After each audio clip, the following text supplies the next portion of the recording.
2 Korintus pasal 3 ayat 1 sampai 11 yang menyatakan pelayan-pelayan perjanjian yang baru. Adakah kami mulai lagi membuktikan dari diri kami? Atau perlukah kami seperti orang-orang lain menunjukkan surat pujian kepada kamu atau dari kamu? Kamu adalah surat pujian kami yang tertulis dalam hati kami dan yang dikenal dan yang dapat dibaca oleh semua orang. Karena telah ternyata bahwa kamu adalah surat Kristus yang ditulis oleh pelayanan kami, ditulis bukan dengan tinta, tetapi dengan roh dari Allah yang hidup, bukan pada roh batu, melainkan pada roh daging, yaitu di dalam hati manusia. Demikianlah besarnya keyakinan kami kepada Allah oleh Kristus. Dengan diri kami sendiri, kami tidak sanggup untuk memperhitungkan sesuatu seolah-olah pekerjaan kami sendiri. Tidak, kesanggupan kami adalah pekerjaan Allah. Ialah membuat kami juga sanggup menjadi pelayan-pelayan dari suatu perjanjian baru yang tidak terdiri dari hukum yang tertulis, tetapi dari roh. Sebab hukum yang tertulis mematikan, tetapi roh menghidupkan. Pelayanan yang memimpin kepada kematian terukir dengan huruf pada roh batu. Namun demikian kemuliaan Allah menyertainya waktu ia diberitakan. Sebab sekalipun pudar juga cahaya muka Musa begitu cemerlang, sehingga mata orang Israel tidak tahan menatapnya. Jika pelayanan itu datang dengan kemuliaan yang demikian, betapa lebih besarnya lagi kemuliaan yang menyertai pelayanan roh. Sebab jika pelayanan yang memimpin kepada penghukuman itu mulia, betapa lebih mulianya lagi pelayanan yang memimpin kepada pembenaran. Sebenarnya apa yang dahulu dianggap mulia, jika dibandingkan dengan kemuliaan yang mengatasi segala sesuatu ini, sama sekali tidak mempunyai arti. Sebab jika yang bukan itu disertai dengan kemuliaan, betapa lebihnya lagi yang tidak bukan itu disertai kemuliaan. Demikian pembacaan Alkitab. Hendaklah firman Tuhan dengan segala kekayaannya diam di dalam hatimu, dan ucaplah syukur kepada Allah.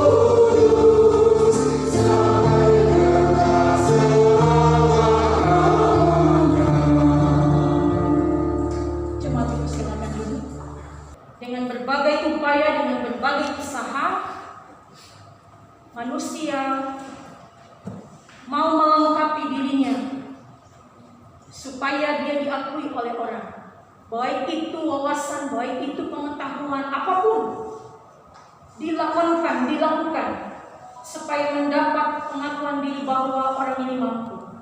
Sama seperti kita melamar pekerjaan, kita harus menyerahkan kurikulum vitae, CV, yang di dalamnya itu berisi tertuang pengalaman kerja atau mungkin prestasi-prestasi yang telah didapatkan seseorang, bertujuan untuk memaparkan nilai pengetahuan, wawasan atau prestasi kerja dari pelamar.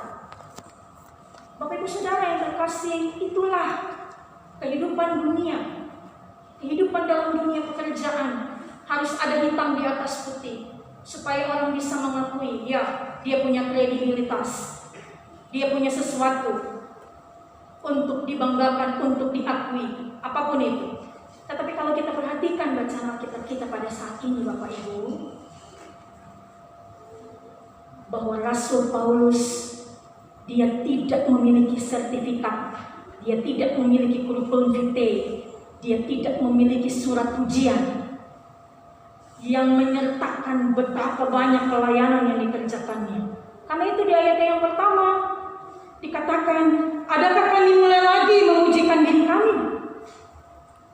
Atau perlukah kami seperti orang-orang lain menunjukkan surat pujian kepada kamu atau dari kamu? Kalau kita melihat pernyataan dari Paulus ini, sepertinya memang ada perpecahan yang terjadi di dalam tubuh jemaat Korintus pada saat itu. Ada orang-orang yang menghasut Paulus, mempertanyakan kerasulannya, karena Paulus dianggap bukan murid Yesus. Dia hanya mendengar kisah tentang Yesus, tetapi tidak menjadi murid. Berbeda dengan ke-12 rasul, berbeda dengan 12 murid. Tetapi inilah yang disampaikan oleh Rasul Paulus di ayatnya yang kedua, bahwa kamu adalah surat pujian kami yang tertulis dalam hati kami dan yang dikenal dan yang dapat dibaca oleh semua orang.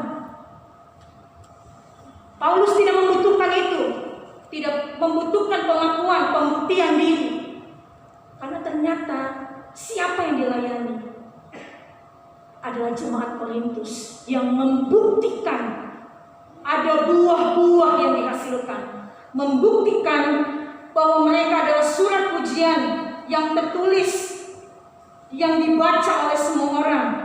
Dan karena telah ternyata bahwa kamu adalah surat Kristus yang ditulis oleh pelayanan kami. Perhatikan kalimat selanjutnya. Ditulis bukan dengan tinta, karena tinta akan terhapus, tinta tidak akan melekat. Tetapi dikatakan, tetapi dengan roh dari Allah yang hidup, bukan pada loh-loh batu, melainkan pada loh-loh daging, yaitu di dalam hati manusia. Ini adalah hal yang pertama, Bapak Ibu. Betapa Rasul Paulus mau meyakinkan. Saya katakan ini adalah surat untuk meyakinkan jemaat Korintus bahwa mereka tidak keliru ketika mereka mempercayai apa yang disampaikan oleh Rasul Paulus. Karena apa yang disampaikan benar-benar pure, benar-benar murni, benar-benar tidak keluar dari jalan, tidak menyimpang. Tetapi apa yang dikerjakannya adalah bagaimana Roh Allah yang sungguh-sungguh melingkupi Paulus untuk melakukan karya pelayanannya. Sehingga itulah Korintus yang dianggap sebagai surat Kristus, surat pujian yang ditulis bukan dengan tinta, karena tinta akan terhapus, tetapi apa yang dilayankan oleh Paulus tertanam dalam hati. Dan hal yang berikutnya, hal yang kedua, kita akan melompat ke ayat yang ke-7 sampai ayat yang ke-11. Di ayat yang ke-7, Paulus mengutip Keluaran 34 ayat 29. Ketika Musa turun dari gunung dan mendapatkan loh-loh batu, di mana Musa sangat terang, sangat cemerlang, sangat bersinar. Tapi yang mau disampaikan adalah bahwa apa yang dilakukan oleh Paulus, yang diceritakan, yang disampaikan tentang Yesus Kristus itu, bahwa itu tidak sebanding dengan apa yang dilakukan Musa. Bahwa pelayanan roh dikatakan yang adalah pelayanan Roh Kudus. Sebab jika yang pudar itu disertai dengan kemuliaan, ayat yang ke-11, betapa lebihnya lagi yang tidak pudar itu disertai kemuliaan. Artinya apa? Artinya pelayanan Roh Kudus adalah pelayanan kemuliaan yang dia mau katakan tidak bisa dibandingkan dengan apapun. Yang dia mau katakan pelayanan itulah yang kukerjakan, bukan atas nama diriku, tetapi pelayanan Roh Kudus, pelayanan kemuliaan bagi hormat nama Tuhan. Maka Bapak Ibu yang terkasih di dalam Tuhan, hal yang ketiga di ayat yang kelima, Paulus sadar diri. Dia akui bahwa dengan diri kami sendiri kami tidak sanggup untuk memperhitungkan sesuatu seolah-olah pekerjaan kami sendiri. Tidak, kesanggupan kami adalah pekerjaan Allah. Ialah membuat kami juga sanggup menjadi pelayan-pelayan dari suatu perjanjian baru. Artinya dia sadar betul, dia nggak butuh pembuktian. Karena apa yang dikerjakan ini apa? Yang dikerjakan itu adalah untuk kemuliaan Tuhan. Dan hanya Tuhan yang menyanggupkan dia, yang memampukan dia untuk dia melaksanakan tugas, untuk dia melaksanakan karya. Sehingga Bapak Ibu, hanya Rasul Paulus yang pada akhirnya menjadi Rasul ke-13, di mana Injil itu disebarkan sampai kita sekarang. Sampai di luar-luar Yerusalem. Dia sampaikan ini, dan itu bukti. Artinya Bapak Ibu Saudara, dia mengakui bahwa bukan saya nggak ada apa-apanya, bukan saya, karena semuanya itu adalah Tuhan yang menyembuhkan, Tuhan yang memampukan saya untuk melakukan karya yang luar biasa ini. Bapak Ibu Saudara yang terkasih dalam Tuhan, lalu apa pesan Alkitab yang mau kita bawa, yang mau kita renungkan dalam kehidupan beriman? Ada dua saja Bapak Ibu Saudara yang terkasih.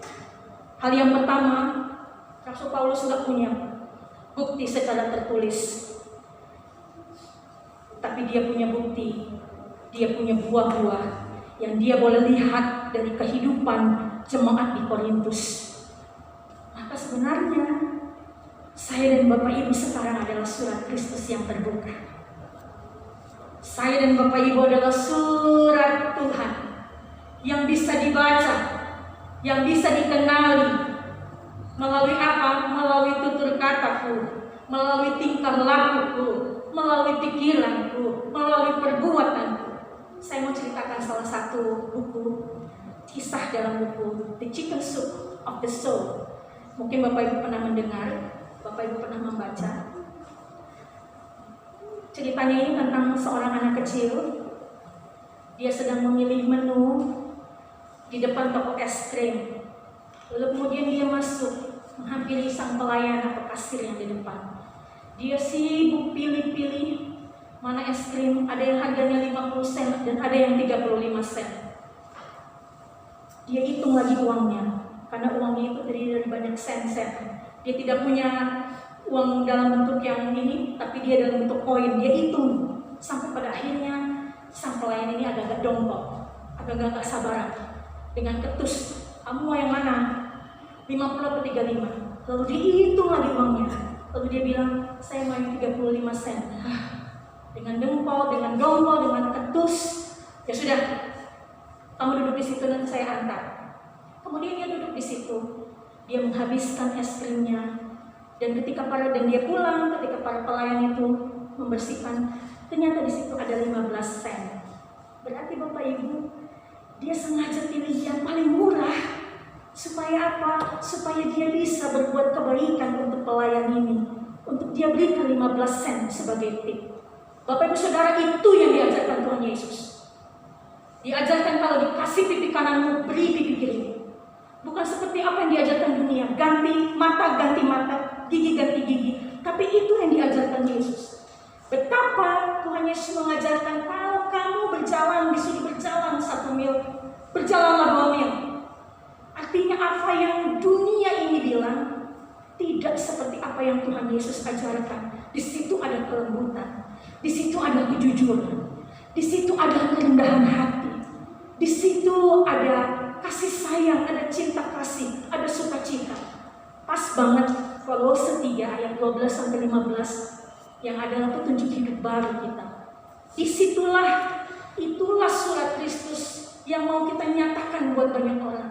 Bahwa ketika Kristus hidup dalamku, maka aku akan lemah lembut, maka aku tidak akan mengeraskan hatiku, maka aku akan menjadi orang jujur dalam segala hal yang kukerjakan, maka aku akan menjadi orang yang rendah hati, sampai orang lain tidak bisa merendahkanku, karena aku rendah hati, sama seperti Kristus.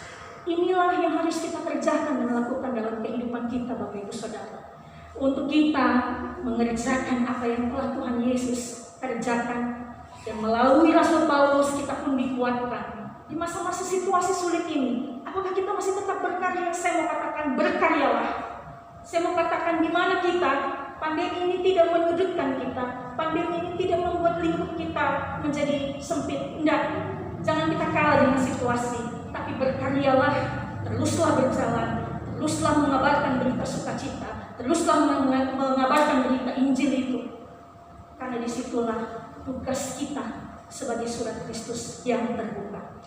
Hal yang kedua dan hal yang terakhir Bapak Ibu, sebagaimana Paulus yang sadar bahwa dia bukan siapa-siapa, maka selayaknya saya dan Bapak Ibu juga sadar, kalau saya masih diberikan pelayanan, itu semua karena kemurahan Tuhan. Kalau saya masih bisa hidup sekarang, itu karena kemurahan Tuhan dan itu karena kasih karunia Tuhan. Jadi buat apa saya meninggikan diri? Buat apa saya sombong? Tetapi bagaimana kita terus merasa menyadari bahwa tanpa Tuhan, tanpa kasih karunia Tuhan, tanpa kemurahan Tuhan, maka saya dan Bapak Ibu means nothing. Kita nggak ada kalau tanpa Tuhan. Karena itu Bapak Ibu Saudara, syukurilah ketika pelayanan masih kita emban. Syukurilah kalau kita masih ada sebagai majelis, sebagai presbiter, diaken ketua, sebagai kantoria, sebagai organis, apapun kita di komisi-komisi, pelkat-pelkat, bahkan kita sebagai jemaat. Syukurilah kalau kita masih bisa ibadah hari ini walaupun di rumah. Bersyukurlah, nikmatilah bahwa semua itu hanya karena kemurahan dan kebaikan Tuhan. Selamat memasuki hari baru. Selamat menikmati karunia Tuhan, kasih Tuhan yang tidak pernah terbatas. Tuhan memberkati kita semuanya. Amin.